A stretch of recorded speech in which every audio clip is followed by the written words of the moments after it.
चलो, जैसा कि मैंने आपको बताया कि किसी वस्तु का अगर आपको किरण आलेख खींचना हो तो उसके लिए क्या जरूरी होगा, ठीक है ना, किन परिपाटी को आप फॉलो करोगे, ठीक है ना, उसके लिए क्या चीजें आपको फॉलो करना होगा, पहले वो समझ लेते हैं। आपको बताया गया है कि हाई स्कूल के लेवल पर भी इस बात को भी समझे होंगे आप कि कोई भी दर्पण हो, चाहे वह उत्तल हो या फिर अवतल गोलीय दर्पण हो, ठीक ना, कोई भी गोलीय दर्पण हो, अगर किरण आलेख खींचना होता है तो हम किरण गुजारने के हमारे पास 3 रास्ते होते हैं, 3 तरीके होते हैं। मैं अवतल में आपको बातें समझा दे रहा हूं, यही सब काम आपको उत्तल में भी करना होगा, ठीक ना।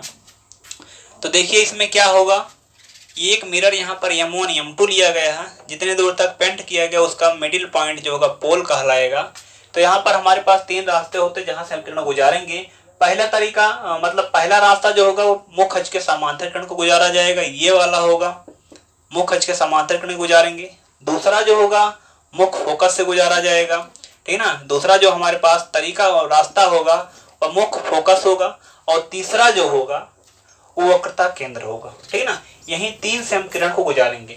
तो एक एक करके हम दिखा देते हैं, तीनों का फिगर एक ही मैं बना दे रहा हूं, देखिएगा इसको अच्छी तरह से। अगर प्रकाश किरणें आप ऐसे मुख अक्ष के समांतर आपतित करते हो, मुख अक्ष के अगर समांतर आपतित करोगे तो परावर्तित जब यहाँ से होंगी तो परावर्तन के पश्चात याद रख लेना है ये हमेशा प्रकाश किरणें जो होंगी मुख फोकस से ही पास आउट होंगी, ठीक ना। अगर प्रकाश किरणें मुख अक्ष के समांतर हैं तो परावर्तन के पश्चात ये हमेशा मुख फोकस से होकर के गुजरेंगी। फिगर बनाते समय, आरेख बनाते समय इस बात का विशेष ध्यान रखना आप लोग, ठीक ना। यही चीज आप उत्तल में भी ऐसे दिखा सकते हो। अगर ये उत्तल दर्पण होता तो उत्तल दर्पण में भी यही काम आपको करना होता, ठीक ना। यहाँ पर प्रकाश किरणें ऐसे आप मुख अक्ष के अगर समांतर गुजारते तो परावर्तन के पश्चात, ठीक ना, परावर्तन के पश्चात मुख फोकस से निकलते हुए प्रतीत होंगे, ठीक ना। जब परावर्तन होगा यहाँ से, परावर्तन के पश्चात ये प्रकाश किरणें जो होंगी मुख फोकस से निकलते हुए प्रतीत होंगी। ये यहाँ से निकल जाएगी और ये यहाँ से निकल जाएगी, ठीक ना। तो देख रहे हैं इसमें भी प्रकाश किरणें मुख अक्ष के समांतर है, तो इसका जब यहाँ से परावर्तन होगा दर्पण से, ये दर्पण है, उत्तल दर्पण है, यहाँ से जब परावर्तन होगा तो क्या होंगी, ये यहाँ से निकलते हुए मुख फोकस से निकलते हुए प्रतीत होंगे, ठीक ना। उत्तल में ऐसा फिगर होगा और अवतल में ऐसा फिगर बनेगा, ठीक ना। ये तो हो गया जब समांतर गुजर रही होंगी तब। दूसरा पॉइंट जो है, अगर वो मुख फोकस से गुजर रही होती तब क्या होता, तो मुख फोकस से गुजर रही होती तब केवल आप इतना समझ जाओ, ठीक ना। अगर मुख फोकस से गुजर रही होती तब क्या होता, जैसे ये वाली रेंज में मान लो, ये वाली रेंज देखिए, ये वाली रेंज मुख फोकस से गुजर रही है और ये वाली रेंज भी देख रहे हो, ये वाली रेंज ए भी मुख फोकस से ही गुजर रही है। जब किरणें मुख फोकस से गुजरेंगी और तब उनका जब दर्पण से रिफ्लेक्शन होगा, परावर्तन होगा, तो किरणें हमेशा मुख अक्ष के समांतर हो जाएंगी, ठीक ना। तो ये देख रहे हो मुख अक्ष है, इसी के समांतर हो गई है, ठीक ना। ये चीज आपको याद रखना है, मुख फोकस से गुजरेंगी अगर किरणें तो परावर्तन के पश्चात वो हमेशा मुख अक्ष प्रिंसिपल एक्सिस जो एक्स एक्स डैश यहाँ पर लिखा गया है इसी के पैरेलल हमेशा हो जाएंगी, चाहे वो दर्पण ये वाला हो या फिर ये वाला हो। इसमें देखो क्या करोगे आप, अगर प्रकाश किरणें जो हैं मुख फोकस की ओर जाती प्रतीत हो रही, जैसा कि मैं यहाँ पर फिगर से दिखा दे रहा हूँ, ये देखिए डॉटेड लाइन से यहाँ दिखाएगा, लग रहा है किरणें ऐसे जा रही हैं, यहाँ पर आकर मिलेंगी, और ये किरणें यहाँ पर जा रही हैं, लग रहा है जाकर के यहाँ पर मिलेंगी, पर उससे पहले दर्पण यहाँ से रिफ्लेक्शन इसका हो जाएगा और रिफ्लेक्शन के पश्चात किरणें मुख अक्ष के समांतर हो जाएंगी, ठीक ना। जब यहाँ से इसका रिफ्लेक्शन होगा तो रिफ्लेक्शन के पश्चात ये किरणें हमेशा क्या होंगी, मुख अक्ष के समांतर हो जाएंगी। और मुख अक्ष आपका यही है एक्स एक्स डैश, ठीक ना, वाई वाई डैश जो भी चाहो मान सकते हो, कुछ उस पर नहीं होता है। तीसरा जो पॉइंट है इसी फिगर में उसको भी समझा दे रहा हूं, अगर प्रकाश की किरणें जो होंगी कहां से पास आउट हो रही हूं, वक्रता केंद्र से। वक्रता केंद्र से मैं एक किरण को यहां से देखो गुजार दिया हूं, ये वाली किरण वक्रता केंद्र से, देख रहे हो इसे नजर आ रहा होगा आपको, ये वाली जो किरणें हैं वक्रता केंद्र से जा रही हैं। तो वक्रता केंद्र का मतलब है इसी सेंटर ऑफ कर्वेचर, जब वहां से जाएंगी परावर्तित होकर के वो पुनः उसी मार्ग से वापस आएंगे, रिटर्न हो जाएंगे, जिस मार्ग से वो गई होंगी उसी मार्ग से वो पुनः क्या आ जाएंगी, वापस आ जाएंगी। ये तो होगा आपका वक्रता केंद्र से गुजरने का नियम। चाहे इसमें आप देख लीजिए, चाहे एक रेंज यहाँ से देख लीजिए, ऐसे किरण जा रही है, परावर्तन पश्चात उसी मार्ग से वापस आ जाएगी, ठीक ना। यही चीज आप इसमें भी देख सकते हैं। अगर ये मुख्य फोकस है तो यहाँ पर इसका क्या होगा, वक्रता केंद्र होगा। जब यहाँ पर इसका वक्रता केंद्र होगा तो यहाँ पर मैं किरण गुजार कर रहा हूँ जो वक्रता केंद्र की ओर जाती प्रतीत हो रही है। ये वाली किरण किरण देख रहे हैं। अब इसको हम डॉटेड लाइन से बढ़ाए तो यहाँ पर जाकर को मिल रहा है। और यहाँ से देखिए एक रेज यहाँ पर मैंने और दिखा दिया, तो यहाँ से एक किरण अगर बैक मतलब आगे की साइड में फॉरवर्ड साइड इसको बढ़ाया जाए तो यहाँ पर देखिए मिलते हुए प्रतीत हो रहे। लग रहा है ये वाली रेज और ये वाली रेज लग रहा है कि वक्रता केंद्र की ओर जा रही है। ये केवल प्रतीत हो रहा, वास्तव में वहां तक जाएंगे नहीं, उसके पहले मिरर होगा और वहां से उसका रिफ्लेक्शन हो जाएगा। और जब रिफ्लेक्शन होगा तो उसी मार्ग से पुनः वापस आ जाएंगी। ठीक ना, ये बात आपको याद रखना है कि अगर प्रकाश किरणें वक्रता केंद्र की ओर जाती प्रतीत हो रही हैं उत्तल दर्पण में, तो परावर्तन के पश्चात वह उसी मार्ग से क्या हो जाएंगी, वापस हो जाएंगी। ठीक ना, ये 3 पॉइंट थे। अब इसी के बेसिस पर आप हमेशा क्या करोगे, किरण आलेख का आलेखन करो। कोई भी वस्तु दिया गया होगा उसका जब किरण आलेख खींचना होगा आप इसी बेसिस पर करोगे। ठीक ना, बस 1 मिनट।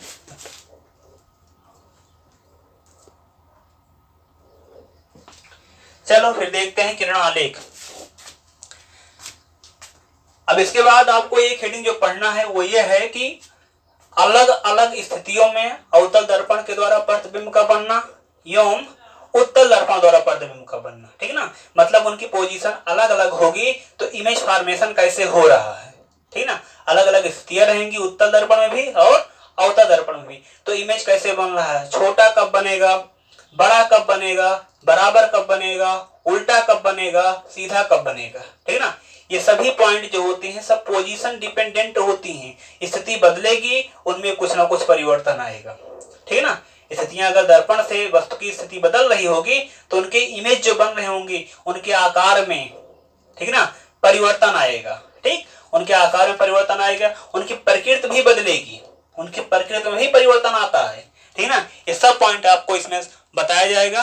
तो हेडिंग आपका यही रहेगा, उत्तल दर्पण द्वारा और अवतल दर्पण द्वारा विभिन्न स्थितियों में प्रतिबिंब का बनना। ठीक ना, तो पहले हम देख लेते हैं अवतल दर्पण द्वारा कैसे प्रतिबिंब का फॉर्मेशन होता है, प्रतिबिंब का निर्माण किस प्रकार से होता है। तो यहाँ पर देखो, अवतल दर्पण जब आप बनाओगे तो एक अवतल दर्पण का पहले आपको एक फिगर बना लेना होगा और उसके जो स्थितियां जो होती हैं जो किताब में मेंशन है, आप पहले उन पॉइंट को आप समझ लीजिए कैसे उसको याद रखोगे। ठीक है ना, 6 स्थिति होती हैं, 6 स्थितियों को आपको याद रखना होगा। ये मिरर M1 और M2 हो गया। जितने दूर तक पेंट किया गया उसका जो मिडिल पॉइंट है दैट इज पोल, उसी को आप ध्रुव बोलते हो। और वहां से एक लाइन जो पास आउट हो रही होगी उस लाइन का नाम होगा प्रिंसिपल एक्सिस। तो ये लाइन जो खींच दिया गया है एक्स एक्स डैश, जो लाइन खींचा गया है इस लाइन का नाम होगा क्या, प्रिंसिपल एक्सिस, मुख्य अक्ष इसका नाम होगा। तो स्थिति क्या होगी इसको थोड़ा समझते हैं। जैसे ये ध्रुव हो गया P, यहां पर ध्रुव के बाद जो पॉइंट आप लिखोगे हमेशा मुख्य फोकस लिखोगे, प्रिंसिपल फोकस। इसके बाद पॉइंट क्या होगा, C होगा, वक्रता केंद्र। ठीक है ना, अब इसके बाद क्या होगा, इसको आप अनंत वाला पार्ट समझोगे। तो यहां पर अनंत वाला पार्ट हो गया। ठीक है ना, तो पहला कंडीशन इसमें जो बनेगा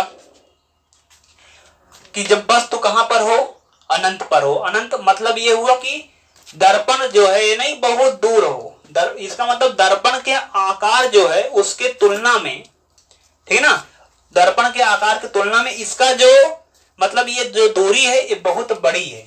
अगर दूरी बहुत बड़ी होगी तो उसे आप कहते हो वस्तु कहां पर है, अनंत पर है। तो पहले आप याद रख लो जो 6 बिंदु हैं वो 6 बिंदु कैसे आप याद रखोगे। एक पॉइंट ए मिला, इनफाइनाइट का पार्ट हुआ, एक ए मिला, एक ए मिला, एक 4 पॉइंट आपको नजर, 4 पोजीशन नजर आ रहे होंगे। ठीक ना, तो 4 पोजीशन में जो पहला पोजीशन है थोड़ा इसको समझ लेते हैं। क्या पहले लिखोगे, जब वस्तु कहां पर हो, अनंत पर हो। पहला यही लिखा जाएगा, जब वस्तु कहां पर होगा, अनंत पर। ठीक, ये पहला पॉइंट होगा। तो इसके बाद 2-2 पॉइंट देखो, एक पॉइंट फिर 2 पॉइंट के बीच में, फिर अगले पॉइंट पर, फिर 2 पॉइंट के बीच में, फिर अगले पॉइंट पर, इस प्रकार से आप करते हुए आओगे। तो ये पॉइंट हुआ, अब इनके बीच में एक पॉइंट है, एक पॉइंट है, इन दोनों के बीच में। तो दूसरा बताओगे, दूसरा वाला पॉइंट जो बनेगा, जब वस्तु इनफाइनाइट और वक्रता केंद्र, जब वस्तु क्या होगा, इनफाइनाइट अनंत एवं वक्रता केंद्र मतलब C, के बीच में होगा, ठीक है ना, इनके बीच में होगा। इसी को ऐसा कहा जाता है वक्रता केंद्र से जब वस्तु निश्चित दूरी पर होगा, मतलब कि यहाँ हो, यहाँ हो, यहाँ हो, यहाँ, इस प्रकार से जब निश्चित दूरी पर होगा तब का केस ये है, ठीक है ना, जब वस्तु इनफाइनाइट और अनंत और वक्रता केंद्र के बीच हो। ये दूसरा पॉइंट होगा। तीसरा पॉइंट क्या हुआ, ये फर्स्ट पोजीशन ये किए, सेकंड पोजीशन आपने ये कर रखा है, और थर्ड पोजीशन क्या करोगे, मैं जो बताया बस उसी बेस पर करिए। यहाँ से इनके बीच, फिर तीसरा जंप कर लगाओगे, आप पहुंच जाओगे यहाँ पर। तो थर्ड पॉइंट आपका ये हो जाएगा, जब वस्तु कहां पर होगा, वक्रता केंद्र पर होगा। तो तीसरा लिखोगे जब वस्तु वक्रता केंद्र पर हो, ठीक है ना, वक्रता केंद्र पर हो, ठीक है ना, जब वस्तु वक्रता केंद्र पर होगा। और चौथा पॉइंट क्या लिखोगे, उसको थोड़ा समझते हैं। अब ये हो गए, अब देखो ये दो पॉइंट हो गए, अब इनके बीच में कर लो। इनके बीच में जब करोगे तो ये वाला पॉइंट होगा, ये आपका फोर्थ पॉइंट हो जाएगा, फोर्थ कंडीशन का बिंदु हो जाएगा। जब वस्तु जो होगा किसके बीच में होगा, सी और एफ के बीच में होगा, सी और एफ के बीच हो, ये आपका चौथा पॉइंट हो जाएगा। और पांचवा पॉइंट जो होगा उसको आप क्या समझोगे, जब यहां हो गया फिर जंप करोगे उसके बाद वाले पॉइंट पर, तो यहां आप पहुंचोगे। मतलब जब वस्तु कहां पर होगा, एफ पर हो, ठीक है ना, एफ पर हो, मतलब मुख्य फोकस पर हो। अब इसके बाद लास्ट जो पॉइंट होगा, एक पॉइंट है, इनके बीच में कर लो पोजीशन, तो ये वाला पॉइंट हो जाएगा जब वस्तु कहां पर होगा, ठीक ना। जो छठवां पॉइंट होगा लिखोगे जब वस्तु एफ एवं पी के बीच हो, एफ एवं पी के बीच हो, ठीक ना। ये 6 पॉइंट हो गए, 3 पॉइंट है, 3 पॉइंट, ये 6 पॉइंट है, ठीक ना। यही 6 पॉइंट के बेसिस पर आप क्या करोगे, इमेज फॉर्मेशन करोगे, ठीक ना। इमेज फॉर्मेशन इसी 6 पॉइंट के आधार पर किया जाएगा। याद रहे स्टार्टिंग के जो ये 2 पॉइंट है इसमें इमेज छोटा बनेगा, ये जानकारी के लिए मैं बता रहा हूं, इमेज छोटा बनेगा, ठीक है ना। छोटा बनने के साथ इमेज उल्टा भी होगा, ठीक है ना। या ऐसा आप समझ जाओ जो प्रतिबिंब बनेगा वो तो वास्तविक होगा, और वास्तविक प्रतिबिंब हमेशा उल्टा बनेगा, चाहे वह लेंस पढ़ रहे हो या फिर दर्पण पढ़ रहे हो, ठीक ना। जो वास्तविक प्रतिबिंब होगा वो हमेशा क्या होगा, उल्टा होगा, इन्वर्टेड होगा, उल्टा रहेगा, ठीक है ना। उसके बाद छोटा, इसमें इन दोनों पोजीशन में क्या रहता है, छोटा बनता है। तो ये दोनों पॉइंट यहां पर क्लियर हो जाएंगे आपके। जब वस्तु वक्रता केंद्र पर होगा, ये वाला पॉइंट जब लिखा है, जब वस्तु कहां पर होगा, वक्रता केंद्र पर होगा, तो वक्रता केंद्र पर होने पर इमेज जो बनेगा वो तो वास्तविक रहेगा, उल्टा भी होगा, केवल आकार अब की बार क्या हो जाएगा, बराबर हो जाएगा। जितना बड़ा वस्तु होगा, अगर वस्तु इतना बड़ा है तो इमेज भी इतने बड़ा बनेगा, केवल उल्टा रहेगा, जैसे ये है, ये चीज ये है, ऐसे इमेज फॉर्मेशन होगा। जितने लंबाई का ये होगा उतने लंबाई का ये भी होगा, ठीक है ना। ये चीज आकार में बराबर हो जाएगा, ठीक है ना।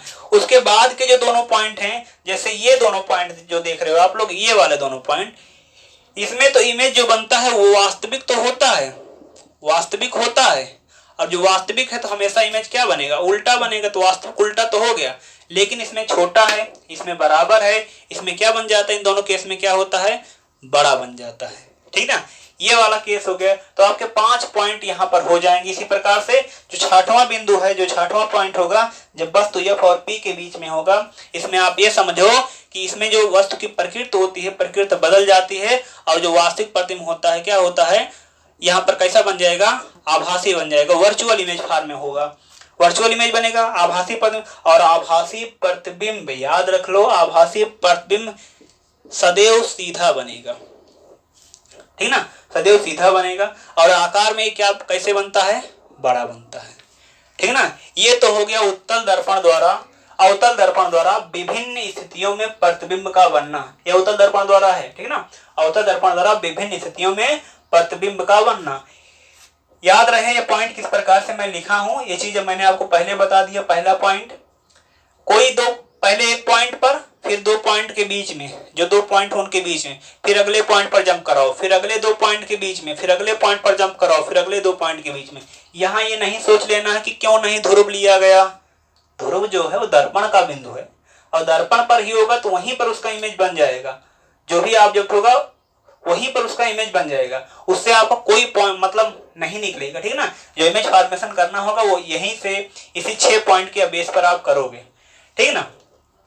एक बात और आप इसमें विजुलाइज कर रहे होंगे, ये आंकड़े देख करके थोड़ा समझिए। जब यहाँ पर है बहुत छोटा जो इमेज बन रहा है, यहाँ पर जो छोटा लिखा गया, छोटा तो होता लेकिन वस्तु के आकार में बहुत छोटा होता, ठीक है ना, बहुत छोटा होता है। ये चीज समझ लेना है कि आकार में बहुत छोटा होगा। इसके बाद जब थोड़ा इनके बीच में लाए तो थोड़ा बड़ा बन जाता है, आकार थोड़ा बड़ा हुआ। जब यहां पर लाए तो बराबर हो गया। तो धीरे धीरे देख रहे, पहले छोटा, फिर उससे थोड़ा बड़ा, फिर उससे थोड़ा बड़ा। यहां इनके बीच में लाए तो और बड़ा, यहां पर लाए तो और बड़ा, ठीक है ना। और उसके बाद इनके बीच में जब ला देंगे तो आभासी बन जाएगा। तो देख रहे जैसे जैसे आप दर्पण के करीब जा रहे हो वस्तु को लेकर के, जो वस्तु यहां पर है, जैसे जैसे दर्पण के करीब जा रहे हैं इमेज उसका क्या होता जा रहा है, बढ़ता जा रहा है। इमेज का लेंथ जो हो रहा है वो बढ़ता हुआ जा रहा है। तो आप इस प्रकार से इस प्रॉपर्टी के बेसिस पर पहचान भी कर सकते हो। अगर आपको दर्पण दिया जाए और दर्पण दिया जाए, आपसे पूछा जाए ये दर्पण कैसा है, उत्तल है कि अवतल है, ठीक ना। दोनों में से आपसे अगर कुछ पूछा जाता तो क्या बताओगे, एक ऑब्जेक्ट आप लेना, ठीक ना। उसके बाद उस दर्पण को हाथ में पकड़ करके उसके बाद देखो उसमें ये ऑब्जेक्ट यहाँ है, इमेज उतने बड़ा बन रहा कि छोटा बन रहा है, ठीक ना। और पास ले जाओ, अगर पास लाने पर उसका लेंथ जो है बड़ा होता चला जा रहा हो तो समझ जाना कि वो दर्पण जो होगा वो कैसा होगा, अवतल दर्पण होगा। तो अवतल दर्पण द्वारा यही 6 स्थितियां हैं जिसमें इमेज फॉर्मेशन होता है। अब ये चीज आप लोग, अभी मैं 1-2 का किरण आलेख खींच करके दिखा देता हूं, बाकी आप लोग ये हाई स्कूल का लेवल का है उसको आप पढ़ सकते हो, ठीक ना। यही सब चीजें जो होती हैं, यही सब बिंदुएं जो होती हैं उत्तल दर्पण में भी डिस्कस किए जाएंगे, ठीक ना। उत्तल दर्पण में भी इन्हीं सब बिंदुओं पर डिस्कशन चलेगा, तो थोड़ा देख लेते हैं उनको भी। या पहले हम इसमें 1-2 इमेज फॉर्मेशन कर दें तब देखो। जब पहला कंडीशन लिखा, जब वस्तु कहां पर हो, अनंत पर हो। अच्छा, जब वस्तु अनंत पर होगा तो आपको ये बात बताया गया है, एक परिकल्पना ये माना गया है कि प्रकाश किरणें क्या होती हैं, अनंत से चलने वाली प्रकाश किरणें क्या होती हैं, समांतर आती हैं। क्यों? क्योंकि वो बहुत दूर से आ रही हैं। आपको जैसे यहां पर ऑब्जेक्ट है, यहां पर मतलब कोई ऑब्जेक्ट है और यहां पर बहुत दूरी से, तो रेज जो आ रही होंगी, लग रहा होगा आपको ये ऐसे आ रही हैं, ठीक ना, ऐसे आ रही, मतलब आपको पैरेलल नजर आएंगी। तो उसी बेसिस पर ये कहा जा रहा है कि जब अनंत से प्रकाश किरणें आएंगी तो समांतर आएंगी, ठीक ना। तो अनंत से आएंगी तो समांतर आएंगी। अब कैसे किरण फॉर्मेशन किया जाएगा आपको बताया गया है कि 3 रास्ते आपके पास होते हैं, उन 3 में से 2 का चयन कर सकते हो, ठीक है ना। और किरणें जो चयनित कर रहे हो कभी दूसरे काटने भी नहीं चाहिए, आवृत किरणें काटने नहीं चाहिए। परावर्तित उसके बाद काट रहा हो आपतित को तो उससे कोई दिक्कत नहीं है, लेकिन आते समय किरणें नहीं करनी। तो इसके लिए हम एक किरण ऐसा गुजार दे रहे हैं, यहां पर कहां से गुजार देते हैं, सेंटर ऑफ कर्वेचर, वक्रता केंद्र से। और दूसरे रेज को मैं गुजार दे रहा हूं यहां से, प्रिंसिपल फोकस से, ठीक ना। जो प्रिंसिपल फोकस है, जिसे आप मुख्य फोकस बोलोगे, ये वाले पॉइंट से मैं गुजार दे रहा हूं। देख रहे हो दोनों रेज आपस में क्या है, पैरेलल है। जब पैरेलल है, आपको बताया गया ये वाली रेज तो वहीं से रिफ्लेक्ट हो जाएगी, उसी मार्ग से वापस आ जाएगी। और ये वाली रेज जो होगी, ये वाली रेज जो होगी मुखज के समांतर, क्योंकि मुख्य फोकस से आ रहा है, परावर्तित होकर के मुखज के क्या हो जाएगी, समांतर हो जाएगी। तो ये हो गया।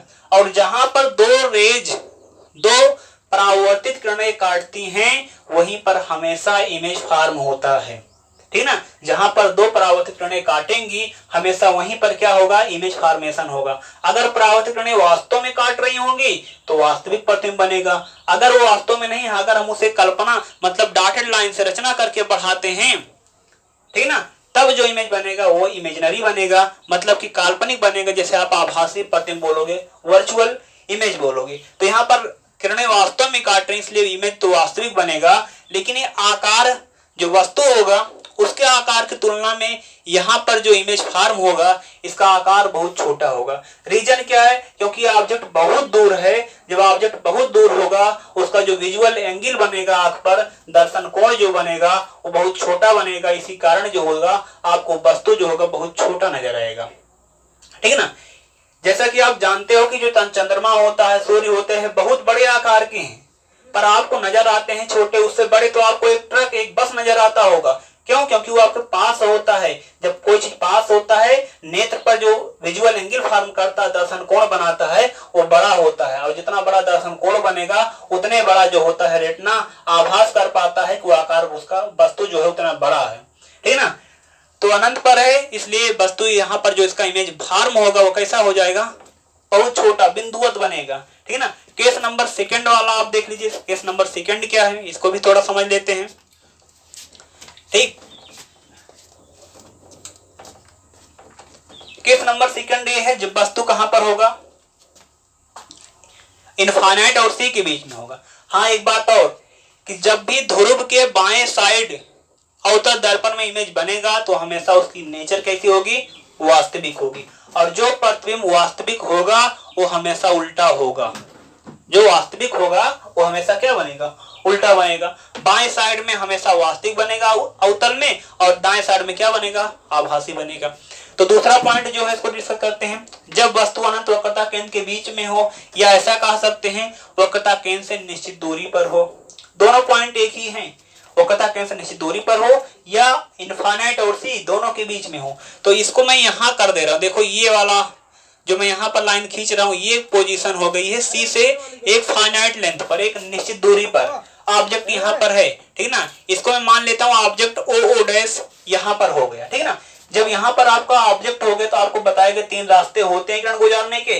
2 का चयन आप करिए जो सुटेबल हो, ठीक ना, जिससे इमेज फॉर्मेशन करना आसान हो, वही 2 चयन करोगे आप लोग, ठीक ना। बाकी तो 3 है, 2 आपको चयन करना है, जो आपको सुटेबल लगे वो कर सकते हो, ठीक ना। तो यहाँ पर मैं एक किरण यहाँ से मुखज के समांतर गुजार दे रहा हूँ, और जब मुखज के समांतर गुजारूंगा तो जान रहे हो परावर्तन के पश्चात ये हमेशा मुख्य फोकस से ही होकर गुजरेंगे। तो यहाँ से ये मुख्य फोकस से होकर गुजार दिया गया। दूसरा रेज हमारे पास 2 रास्ते हैं, हम चाहे एफ से गुजार लें चाहे सी से गुजार लें। तो मैं फिगर थोड़ा क्लियर बने इसलिए मैं एफ से गुजार दे रहा हूँ, आप चाहो तो सी से गुजार सकते हो। तो यहाँ पर देखो मैं यहाँ से गुजार देता हूँ, और जब यहाँ से गुजारोगे, अब यहाँ दर्पण है, रिफ्लेक्ट होंगे तो ऐसे निकलेंगे। जहां पर दोनों रिफ्लेक्टेड रे जाकर के इंटरसेक्ट करेंगे, काटेंगे, वहीं पर इमेज फॉर्मेशन होगा। जो ये ऑब्जेक्ट है इसके टॉप पॉइंट का इमेज ये टॉप पॉइंट होगा, ये वाला पॉइंट होगा। लेकिन अगर इसका फुल व्यू चाहिए, फुल इमेज चाहिए आपको, तो वहां से प्रिंसिपल एक्सिस पर आपको एक परपेंडिकुलर ड्रा कर लेना होगा, एक लंब खींच देना होगा। और जब लंब खींच दोगे तो इस ऑब्जेक्ट का फुल यहाँ पर फुल इमेज यहाँ पर नजर आ जाएगा, और यही इसका फुल इमेज हो गया। तो ओ डैश वाला पॉइंट उसके रिस्पेक्टिव देखो यहाँ आ रहा है, तो आई डैश यहाँ कर देना होगा, तो बचा यहाँ पर आई। इसका मतलब इमेज आपका ये हो गया। ऊपर वाला पॉइंट नीचे आ गया, मतलब इमेज इन्वर्टेड हो जाएगा, उल्टा हो जाएगा, ठीक ना। और इधर है तो आपको पता ही है, वो चीज मैंने पहले ही लिख दिया है कि वास्तविक ही रहेंगे। और आकार में पहले वाले थोड़ा बड़ा हो जाएगा, बस आकार थोड़ा बढ़ जाएगा। केस नंबर 3 अब हम डिस्कस कर लेते हैं। केस नंबर 3 क्या है उसको भी इसी में हम समझते हैं।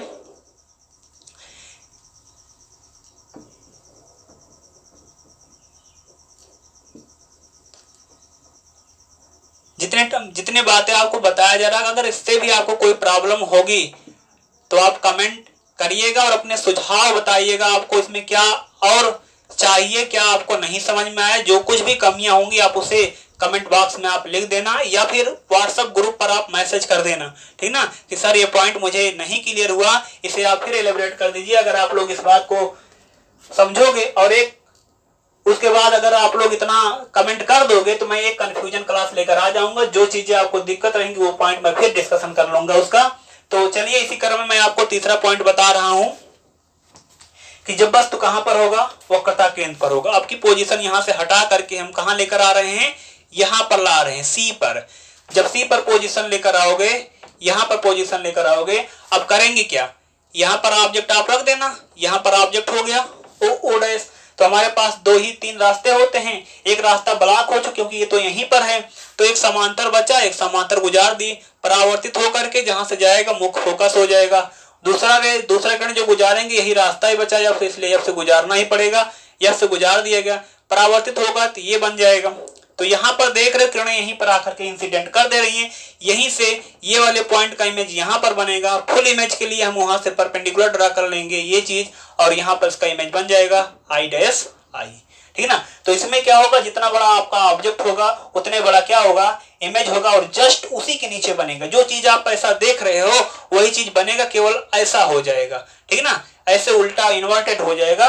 पर प्रकृति कैसी रहेगी, वास्तविक रहेगी, ठीक ना। इसके बाद जो चौथा पॉइंट होगा मैं उसको भी यहीं पर डिस्कस कर दे रहा हूं। जो चौथा पॉइंट होगा, आप यहां पर ऑब्जेक्ट को रखोगे, यहां पर सी और एफ के बीच में, और जब सी एफ के बीच में रखोगे तो देखो यहां पर ऐसे मैं बना दे रहा हूं, इनके बीच में ऑब्जेक्ट को रख दिया गया, ये वाला ऑब्जेक्ट यहां पर रख दिया गया। तो यहां से हम दो किरणें गुजारेंगे, दो किरण गुजारेंगे। तो दो किरण जब आप गुजारोगे तो एक मुख खच के समांतर गुजार दिया गया। जब मुख खच के समांतर गुजारोगे तो किरणें जो होंगी रिफ्लेक्शन होगा, और रिफ्लेक्शन के पश्चात ऐसे निकल जाएंगी। दूसरी रेज आप यहाँ फिर वही करोगे, वक्रता केंद्र से गुजारो, मुख फोकस से गुजारोगे, लेकिन अब की बार मुख फोकस के और करीब से थोड़ा और दबकर किरणें आएंगी, और जब इसका यहाँ पर एक काटेंगे, इंटरसेक्शन होगा, तो जा करके कहीं ये यहाँ पर काट रही हैं, और जब यहाँ पर काट रही हैं तो इसका फुल इमेज देखने के लिए आप देखो यहाँ से परपेंडिकुलर ड्रा करोगे ऐसे, और जब परपेंडिकुलर ड्रा करोगे तो ऑब्जेक्ट देख रहे इतना है, इमेज इतना हो गया, मतलब इमेज आपका लेंथ, इमेज का जो लेंथ होगा वो क्या हो जाएगा, और बढ़ जाएगा। तो यहाँ पर आई आई डैश देखो, आई आई डैश जो आपका इमेज बन रहा है वो आकार में और बड़ा हो जा रहा है, ठीक ना, आकार उसका और बड़ा हो जा रहा है। तो यही चीज है, बहुत दूर बनता जाएगा, जितना पास आओगे इमेज बड़ा बनेगा, पर वो दूर दिखाई देगा, आपको रियलाइज होगा कि इमेज हम बड़ा तो बन रहा है पर वो दूर बनता नजर आ रहा है, ठीक है ना। ये पॉइंट आपका हो गया, ये इनके बीच का हो गया। जो बचा हुआ आखिरी मतलब ये पांचवा पॉइंट है, इसको हम पहले डिस्कस कर लेते हैं। ये वाला पॉइंट क्या कहता है, ठीक ना, थोड़ा इसको भी समझ लेते हैं।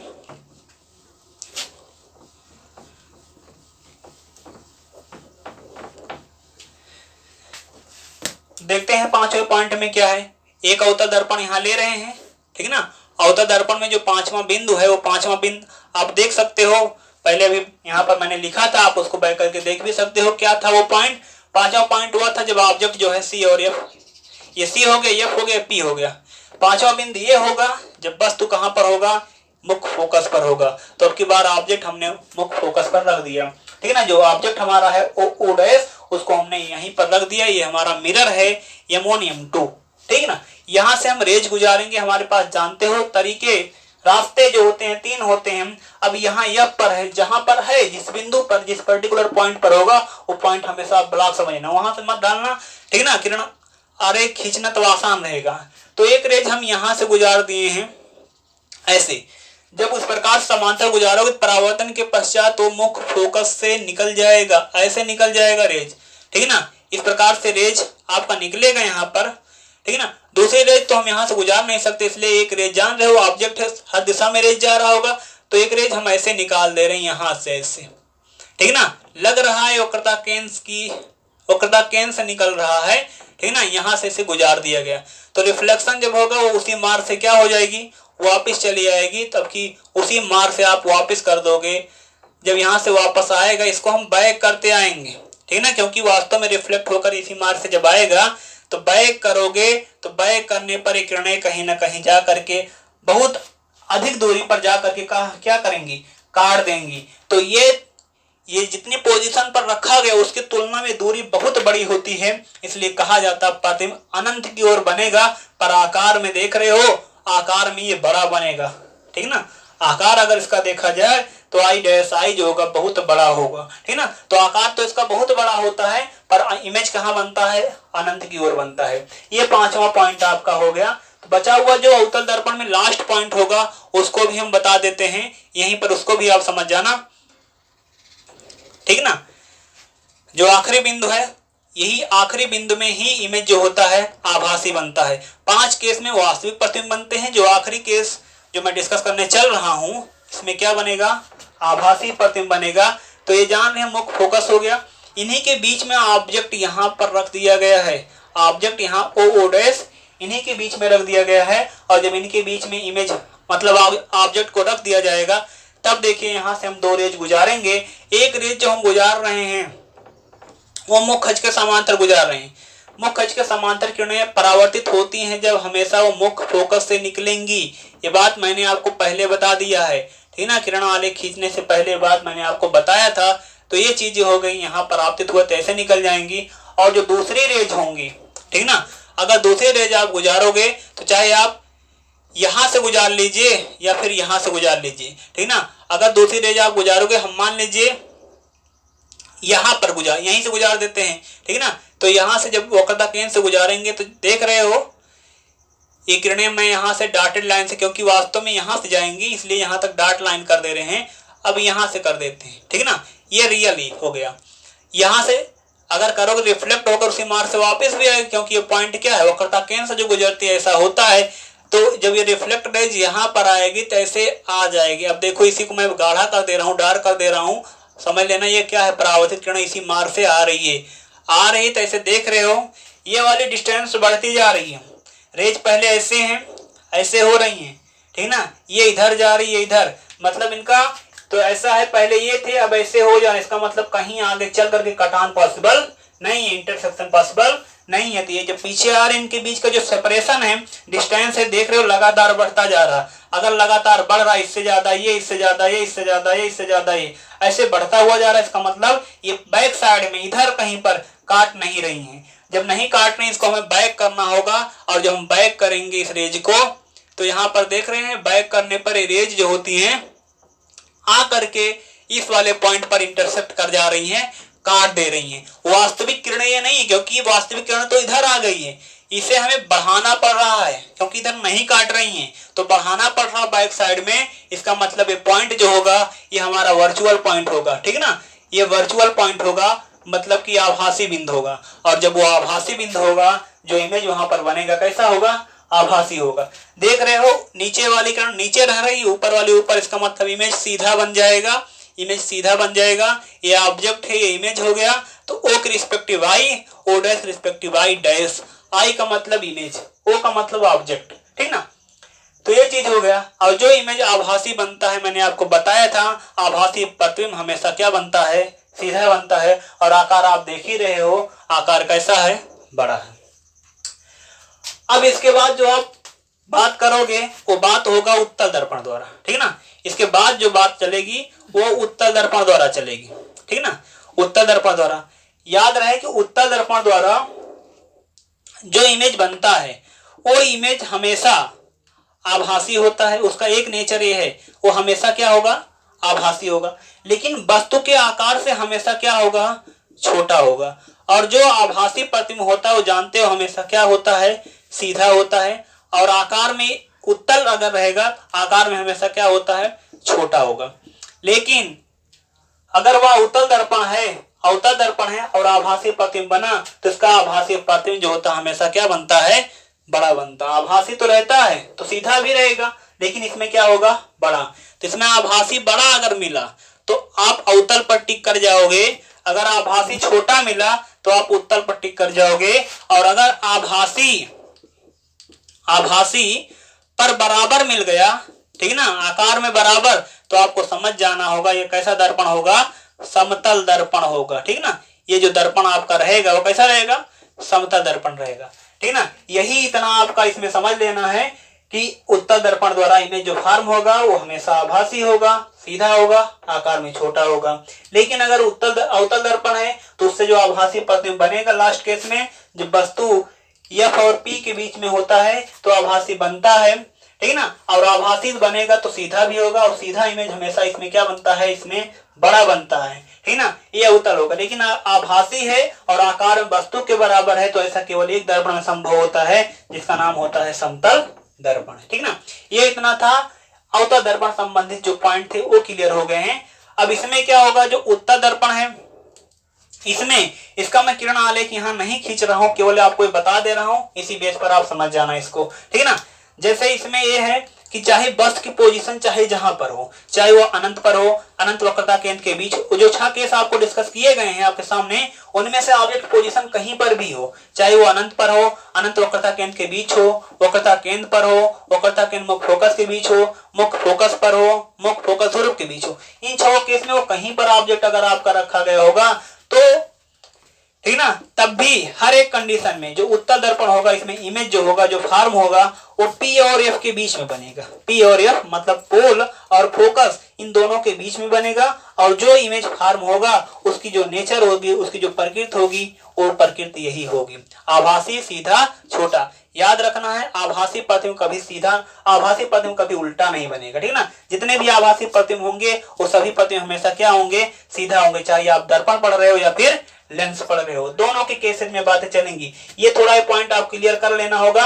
आभासी सीधा छोटा तो टिक लगाना होगा उत्तल पर, आभासी बराबर तो आपको समतल दर्पण समझ जाना होगा, आभासी बड़ा तो उत्तल समझ जाना होगा, ठीक है ना। तीनों में आभासी प्रतिबिंब बनते हैं। अगर बात की जाए आभासी प्रतिबिंब किस दर्पण में बनता है, बताओगे समतल में भी बनता है हमेशा, उत्तल में बनता है हमेशा, लेकिन अवतल में क्या होता है, अवतल दर्पण जो होता है पोजीशन डिपेंडेंट मिरर होता है। इसमें जब पोजीशन बदलती है और जब पोजीशन इनके बीच हो जाती है तभी आभासी प्रतिबिंब जो होता है बनता है, ठीक ना। बस आज के लिए मैं आपको इतना ही बताऊंगा। इसके बाद मैं कल जो है जो डेरिवेशन है वो करके समाप्त कर दिया जाएगा कि F बराबर R बाई 2 और 1/F बराबर 1/U प्लस 1/V। और एक रेखीय आवर्धन लीनियर मैग्निफिकेशन जो होता है I dash upon O dash equal to -V by U, ये इतने चीज मैं कल आपको बता दूंगा। और इसी के आधार पर एक दिन और बताऊंगा जिसमें आपको कुछ न्यूमेरिकल डिस्कस करूंगा, ठीक ना। धन्यवाद।